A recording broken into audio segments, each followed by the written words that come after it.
ابھی ایک ٹیلی کام نے قانون بنایا ہے کہ وہ جہاں چاہے اپنا پول لگانا یا کھمبا لگانا یا 5G کا کوئی بھی ٹاور لگانا وہ وہاں پہ جا کے لگا سکتے ہیں. اگر پراپرٹی کا مالک مزاحمت کرے گا تو اس کو 5 کروڑ روپے جرمانہ ہوگا.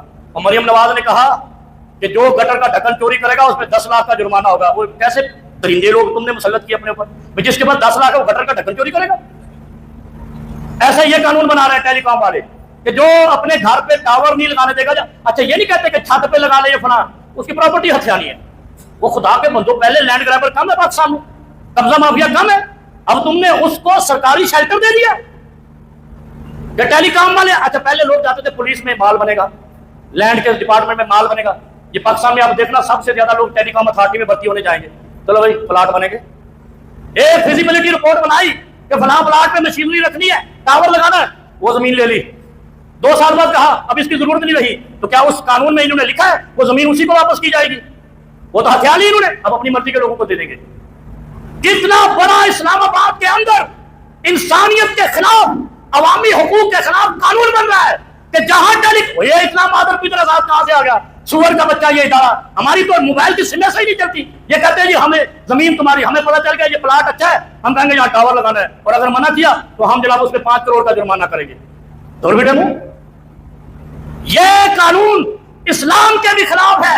اسلام کہتا ہے کسی کی زمین سے اگر کوئی معدنیات نکلتی ہے، کوئی اناج نکلتا ہے، کوئی جنس نکلتی ہے، پہلا حق اس کا ہے مالک مکان کا، مالک زمین کا. پھر ریاست کا حق ہے. جب تک ریاست اس کو رائٹی نہیں دے گی، حصہ نہیں دے گی، اس کو لینے کی حقدار نہیں ہے. اسی وجہ سے عرب ممالک اور یورپ ممالک امیر ہے کہ وہاں سے جو دھاتیں معدنیات نکلتی ہیں پہلے مالک سے NOC لی جاتی ہے، اور یہاں ریاست لیٹر جاری کرتی ہے. بے دخل ہے. ایسا ظالم معاشرہ قائم کر دیا دجال والا. یہ دجالی معاشرہ ہے جو ساری دنیا سے مسلمانوں کو نکالے گا. اور میں بار بار کہتا ہوں اسلام آباد یہودیوں کے قبضے میں ہے، مسلمان علامتی طور پر بیٹھے ہوئے ہیں صرف تمہیں دھوکہ دینے کے لیے. اور تیسرا جو چکوال کا واقعہ ہوا، پھر میں کہتا ہوں یہ پاکستانی غلام ہے تو یہ چیختے ہیں میرے اوپر، مولویوں سمیت، یہ حکمرانوں سمیت ایسے ایسے پلندے بناتے ہیں کہ مولوی کو پکڑو، ہمیں غلام کہتا ہے.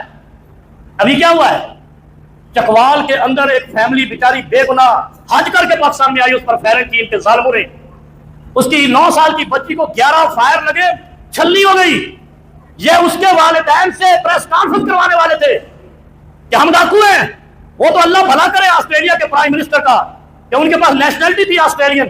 اس نے کہا یہ حساب دو، ہمارے قوم والے اور نیشنلٹی والے کو تم نے کیسے گولیاں ماری. اب اس کے گھر میں جا رہے ہیں یہ سارے IG مل کے، اب اس بچی کی قبر میں پھول ڈال رہے ہیں. تو تم غلام نہیں ہو تو کیا ہو؟ پھر ہمیں بتا دو غلامی کیا ہے.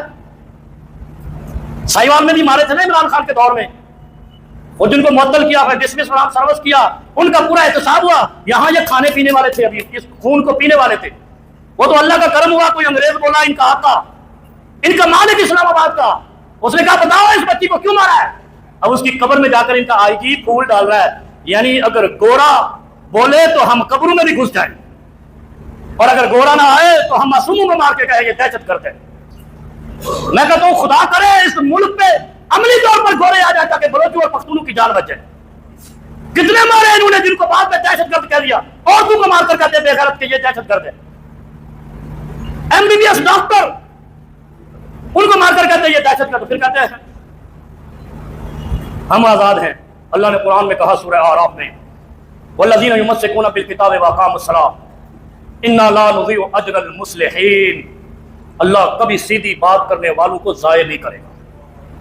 بات کرو گے تو سیدھی. ابھی کشمیر میں لوگوں کو مار دیا، انہوں کہتے ہیں یہ بھارتی ایجنٹ، ان کا ایک ہی مطالبہ ہے 12 رشوت کی سیٹیں ختم کر دو. ان کو پر اتنے بڑے بڑے الزام لگا دیے گھیر گھار کے ساری دنیا کے.